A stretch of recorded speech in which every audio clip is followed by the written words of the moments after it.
सांसद जी, मुख्तार अंसारी की custodial death लगातार आप देख रहे हैं, जब से सरकार बदली है, भाजपा सरकार आई है, कई ऐसी मौतें देखी गई है जो कस्टडी के दौरान हुई है। मुख्तार अंसारी की हालांकि बताई जा रही है हार्ट अटैक से मौत हुई है, आप किस तरह से देखते हैं? देखिए,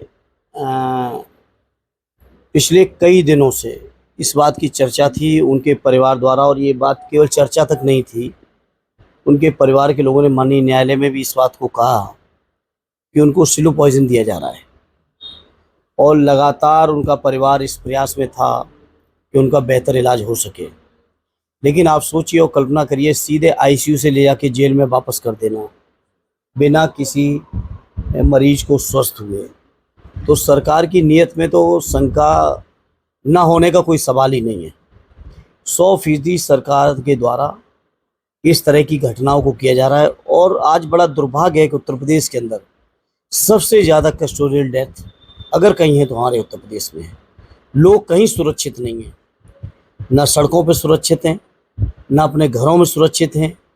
जेल को लोग सुरक्षित स्थान मानते थे, अब जेलों में भी लोग सुरक्षित नहीं हैं।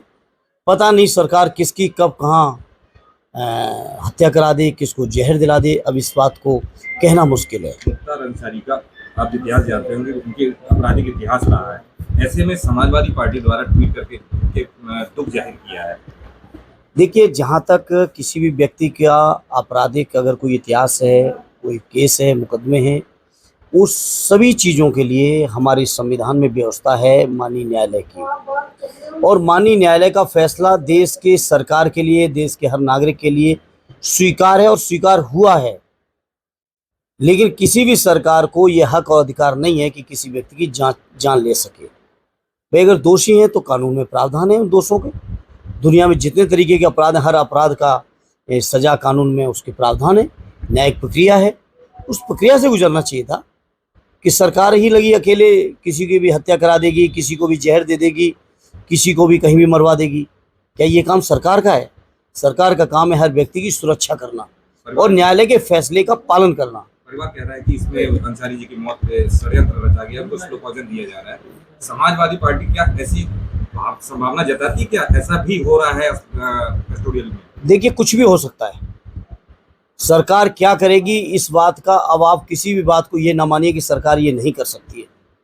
क्या कस्टोडियल रहते हुए, कस्टडी में रहते हुए हत्याएं नहीं हुई इसी प्रदेश के अंदर? क्या जेल के अंदर हत्याएं नहीं हुई इसी प्रदेश के अंदर? और ये जो कोई नई घटना नहीं है, उनको जो बीमार थे या नहीं थे या क्या था, ये तो जांच का विषय है। लेकिन पिछले कई दिनों से क्या ये बात बाहर नहीं आ रही थी? उनकी एक चिट्ठी भी पुरानी वायरल हो रही है, उन्होंने आशंका जताई थी कि उनकी मौत हो सकती है और इसमें कुछ लोग बिल्कुल बिल्कुल।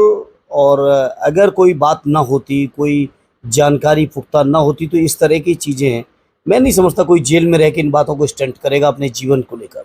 लोकसभा चुनाव नजदीक है और ऐसे में मुख्तार अंसारी का खबर और धारा 144 कैसे देखते? देखिए, लोकसभा चुनाव तो ठीक है अपने स्थान पे, लेकिन ये जो घटनाएं हो रही है, घटनाएं बहुत दुर्भाग्यपूर्ण हैं। हमारे राष्ट्रीय अध्यक्ष जी लगातार इस तरह की घटनाओं के लेकर चिंतित हैं और लगातार सरकार से कह रहे हैं, और आज भी उन्होंने यही कहा कि सरकार की पहली जिम्मेदारी हर व्यक्ति की सुरक्षा है, और उत्तर प्रदेश की सरकार इस मामले में पूरी तरह से फेल है। उत्तर प्रदेश की सरकार जनता का विश्वास खो चुकी है। उत्तर प्रदेश की सरकार कानून की जितने प्रावधान, उन प्रावधानों में जो हक हैं सरकार चलाने के, वो हक पूरी तरह से खो चुके हैं नैतिक तौर पे। लेकिन उत्तर प्रदेश की चूंकि सरकार ही अनैतिक है, नैतिक तो है नहीं, और नैतिकता से उनका दूर दूर तक कोई वास्ता नहीं है, इसलिए वो बेशर्मी हो रही है। भैया, लगातार सीटों को लेकर मंथन किया जा रहा है, कहीं किसी की टिकट कट रही है तो कहीं किसी को समाजवादी पार्टी दे रही है। कई सीटें ऐसी हैं जहाँ तक अभी प्रत्याशी घोषित नहीं हो पाए हैं, क्या इसका? देखिए, काफ़ी सीटों पे हो चुके हैं, कुछ सीटें बाकी ज़रूर हैं, उनके छठे सातवें चरण की सीटें हैं। राष्ट्रीय अध्यक्ष जी सभी लोगों से राय मशवरा करके वो बेहतर फैसला लेंगे। हमारी पार्टी डेमोक्रेटिक पार्टी है, जहाँ हर नेता की, हर कार्यकर्ता की, लोगों की भावनाओं का पूरा ख्याल और सम्मान आदरणीय अखिलेश यादव जी रख रहे हैं। तो स्वाभाविक इस प्रक्रिया में समय लगेगा, और अभी चुनाव में भी जिन इलाकों की सीटें अभी फाइनल नहीं, वहाँ समय है। सूत्रों से खबर आ रही है कि मैनपुरी से भारतीय जनता पार्टी अपर्णा यादव को चुनाव लड़ा सकती है, तो मैनपुरी का चुनाव बहुवर्चस्व बहु को देखने को। देखिए, मुझे नहीं पता आपके कौन सूत्र हैं, क्या सूत्र हैं, और मुझे तो नहीं लगता कि ऐसा होगा। लेकिन मैंने कल भी कहा था मैनपुरी की मीडिया के बीच जो कोई भी भारतीय जनता पार्टी के उम्मीदवार के तौर पे आए मैनपुरी लोकसभा के अंदर लड़ने, वो ये मान के आए कि उसको कम से कम 3 लाख वोटों से हारना है। उससे ज़्यादा हो सकता है, उससे कम नहीं होगा।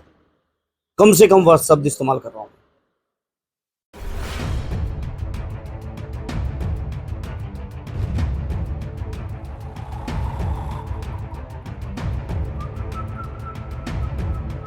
हर बड़ी खबर का असली एड्रेस है खबरनामा। इसलिए हर न्यूज अपडेट के लिए सब्सक्राइब करें और फॉलो करें खबरनामा। और इस वीडियो के लाइक बटन को प्रेस कर इस वीडियो पर कमेंट के जरिए अपनी राय देना ना भूलें।